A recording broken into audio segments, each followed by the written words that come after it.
All right, the long wait is over.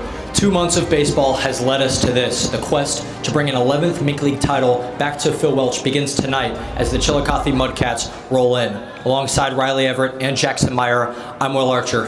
Fellas, the playoffs are here. It is do or die, win or go home. I know throughout this week, the first couple rounds of the playoffs are best of one games, and the championship is a best of three. So the first couple games the Mustangs are going to play are win or go home. So expect everything to be left out on the field tonight. There is some strategy involved, as obviously, you don't want to use players up because, they have to be available for other games, but we'll get into that later in the show as well. Well, as the playoffs are now obviously here, it's super important for these teams to be on fire. The Mustangs are. Chillicothe, not so much. They come in tonight on a 4-game losing streak. And Riley, you pointed out that they've had a rough time around the 4th inning lately. Yeah, if you look at their last 4 games, they gave up 8, 7, 2, and 6 runs in each of the 4th inning of their last 4 games, which is just, other than the game where they only gave up 2, that's a really rough go at it. And if you look, a lot of their games, they were hanging in, they were doing okay until that 4th inning, and then the dam got blown open and they couldn't hang on. Another good sign for the Mustangs is the series history for this season. The Mustangs currently won this season series 5-1. The only loss came on the road in a 14-4 loss in 7, and they most recently played on July 14th in a 12-1 win in 8. That was a huge win for the Mustangs, wasn't it? Yeah, it was a huge win. A couple star players. Micah Kovashevsky had a 4-hit night that night, if you remember. Owen Foster also threw 6 shutout innings, a wonderful performance to him, and just one of the many great performances the Mustangs have had across the month of July. It was. It sounds like, from what we're talking about, the Mustangs should have it easy tonight, right? Well, in the playoffs, you can basically throw everything out the window. Chillicothe's going to throw the kitchen sink at St. Joe tonight. In a 1-game set especially, anything can happen. It's baseball. You never know what is going to transpire on that field. You get one good pitching performance, of course, tonight for Chillicothe for Max Wagers, and things can be over. So this is a super important game. We need the crowd. I know not all of you are here right now, but we need the crowd to really get into it and support our boys on the field tonight. Jackson, can you take us through what the recent games have looked for the Mustangs? The Mustangs, going back to July, halfway through July, they had the most recent game on the 25th versus the Natties, 14-4 game 1 win. That was the doubleheader on Saturday.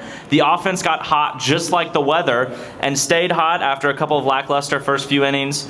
There was a lot of frustration that we noticed, especially up in the booth. Me and actually all 3 of us were calling that game just a little bit, and we noticed that some of the players, after maybe they hit a pop-up or strikeout, they were throwing their bat and throwing their helmet. Hopefully maybe tempers can be kind of more calm today, but it was a little surprising to see. The second game of that, they ended after 5 with a run rule as well. So it was kind of nice to see the offense to get going a lot there. On the 23rd versus the Monarchs, the Mustangs snuck out of there with a W. It was 9-8, so it was pretty close. They did give up 1 run in the 9th, so a little scary, but they were able to take the win, scoring 2 in the 8th. Carson Schrack was the player of that game. Going back to July 20th, they were won at the Griffins 9-1. Another 4-hit night for Carson Schrack. You could say that he was one of the best players in July. And then another great pitching night for Chris Coy. He had 6 innings pitched with only 3 hits allowed, 1 ERA with 6 strikeouts. And the Mustangs are 7-3 in their last 10, 15-5 in July. One of the hottest teams in the Mink League. We've been continuing to say once July hit, it's almost like they flipped the switch. They could say that Carson Schrack, and once Haru also got added to the team, it's just been gas. Yeah, Jackson, I was fortunate enough to be able to talk to Johnny Coy a little bit ago today about some of those frustrations in the doubleheader on Saturday.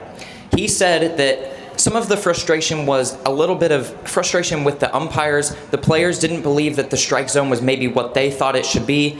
But once the game got rolling, that kind of went away. And he said that he felt like the players got all their frustrations out with the offensive explosion that followed. Obviously, they were able to finish off game 1 with a run rule and then blew through the Natties in game 2. only lasted 5 innings in that game. And so he said that he felt like they were in a really good spot heading into the playoffs. There's certainly something you want to hear. As you mentioned, they're 7-3 in their last 10, 15-5 in July. They have been on fire. Chillicothe, not so much.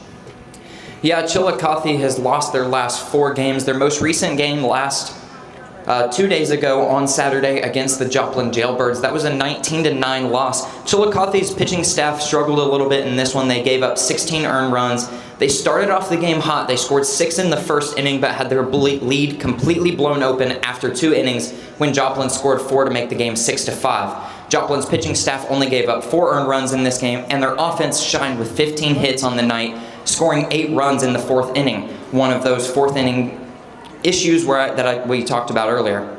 July 24th, they played the Joplin Jailbirds again, 14-4 loss there, where the pitching struggled early on and they had very little offensive help.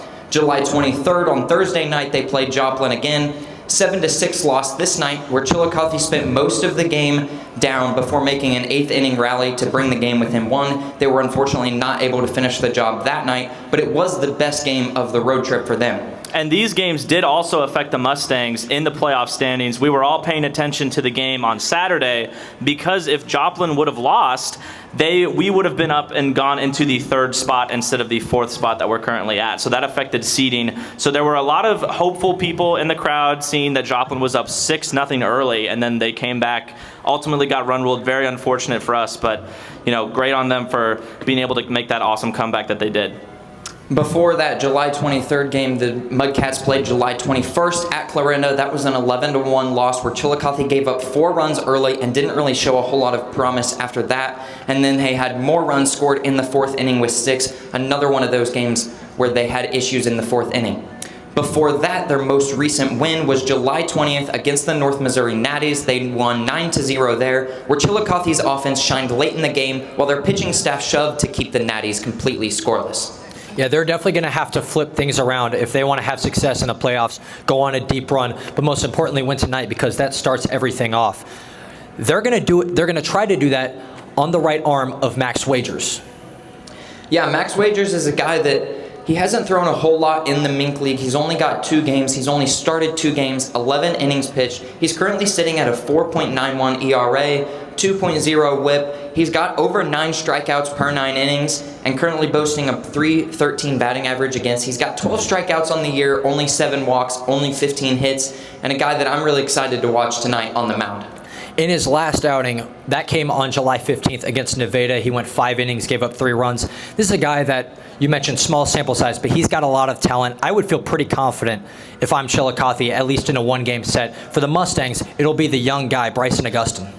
Yeah, Bryson Augustin, a player that we've seen a lot here at Phil Welch. He's been a premier pitcher for the Mustangs. He's got 11 games. He's not started any, so this will be his first game getting the start. He's got 27 innings on the year. He's currently boasting a 4.94 ERA, 1.46 whip, only 8 strikeouts per 9 innings, so a little bit lower. And he's boasting a .296 batting average against him. He's got 24 strikeouts, only 8 walks, only 32 hits.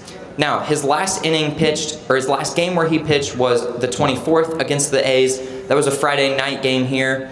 He had 2 innings pitched that night, 3 hits, 1 earned run, 3 strikeouts, and a great performance from him that night. It was. He has been on fire. We talked to Coach Johnny Coy the other day about him. He loves what he brings to the mound. He's got a lot of confidence that no matter what, he's just going to do his job, throw a lot of strikes. You're not getting a lot of volatility from him. He's pretty consistent. Yeah, he was a guy that Johnny had a lot of nice things to say about him, and a guy that he said he trusted very much going into the playoffs. If we look at this pitching staff as a whole on both sides, first for the Mustangs, they have really ticked up in July. That's been a pretty good strong point for them. Chillicothe right now, that seems to be the X factor for them. If we compare wins and losses, their lineup looks pretty similar. But the pitching staff, they have a 4.63 ERA in wins and losses, giving up nearly 12 runs every 9 innings. And also, if you look at their stats on the road, when they are away from their home in Chillicothe, 12 ERA. At home, 6.5. Still not great, but a lot better. So that is definitely something to look out for. They're going to have to change that up if they want to win. Let's take a look at the lineup for the Mustangs tonight. Mustangs lineup, we're starting it off. Batting first is Chris Coy, who will be playing shortstop. Frank Gall, the big Yahoo himself, is in right field, batting number 2. Braden Lucard in the 3-hole, he's center field. Jaden Little is rounding out the top 4 at first base. Batting 5th is Carson Schrack at third base. Number 6 is Tyler Gundelfinger. He's the designated hitter tonight.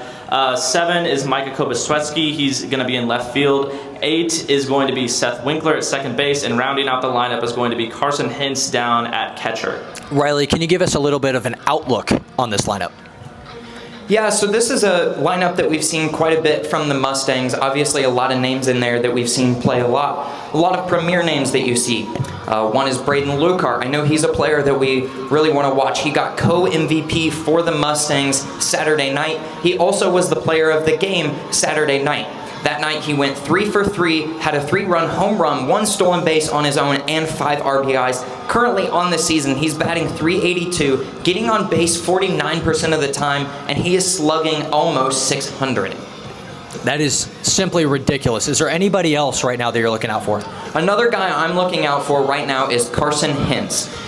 As some of you may know, Boston Bruce is out for the season with a leg injury. We've talked back and forth quite a bit with Johnny Coy to see what his perspective is on it, and he has told us that Carson Hintz will be playing through most of the playoffs. He said that he feels fully confident that Hintz can go all the way, fully confident in what he brings to this team, not only on the offense but also behind the dish. They also brought back in Norman Davis, who was on the team earlier in the season, and Johnny said that he's also confident in Davis coming into the game if needed.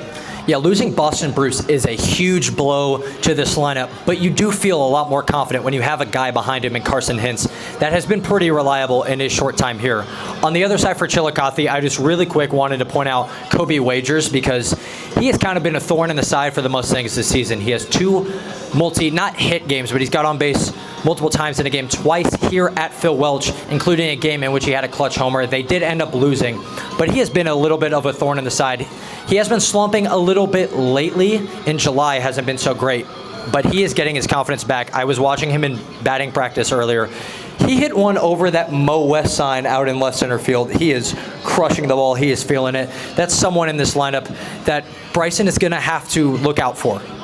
Yeah, I will say we've been here for a minute, got to watch batting practice for not only the Mustangs but also the Mudcats, and I will say the balls are flying tonight. Expect some big hits, potentially some home runs from both the Mustangs and the Mudcats. I know multiple people on the Mudcats were hitting, just crushing the ball over the fence here at Phil Welch. I know I saw one hit the Mosaic sign. You saw that one go over the Mo West sign. It's going to be a wonderful night for the offenses tonight here at Phil Welch.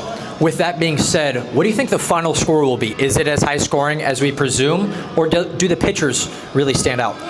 You know, I think both pitchers, you know, with the Mustangs pitcher not having started a game, Bryson Augustine, he has not started a game yet, but he has been solid in relief.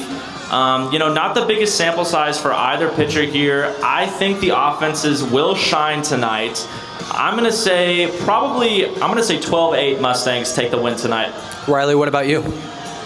Yeah, for me, I think when you look at both of these pitchers, currently Bryson Augustine sits around a 5 ERA. Same with Max Wagers, sorry. So I think that looking at the pitchers, they're pretty similar, and I think tonight's a night we're going to see a lot of offense. As I just said, the ball is flying here at Phil Welch, and I expect that to continue throughout the night. I think it's going to be even higher scoring than what Jackson said.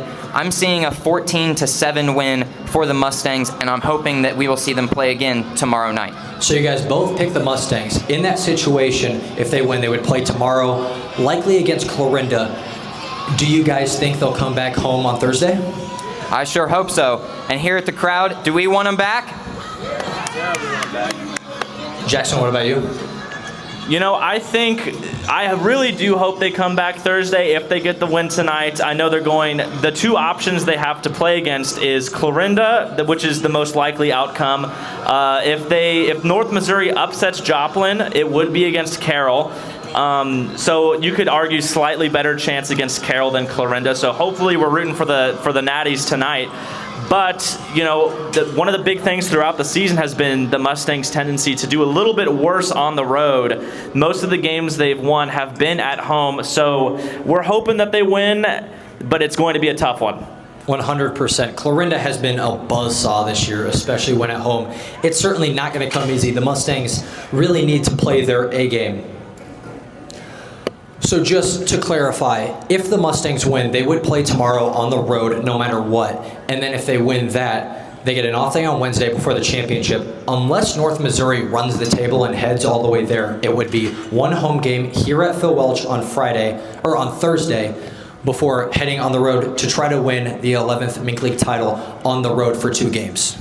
Yeah, the story is the exact same for Chillicothe. If they win tonight, they would head to either Carroll or Clarinda tomorrow night, and North Missouri would have to make the championship for them to have the championship at home if they keep rolling this season. You know, and you talk about North Missouri, we had that doubleheader against them on Saturday. I believe they only had 10 guys they brought, so it would be kind of ludicrous for them to come and run the table here. They've been kind of ice cold the past couple of days, so it's going to be tough if North Missouri, I'm really hoping Mustangs can come back for the Thursday game. It is do or die. The Mustangs either win and you keep going, or the season's over. That'll do it for us on the Mustangs pregame show with Riley Everett, Jackson Meyer. I'm Will Archer. Thank you for tuning in. We'll be back in just a moment.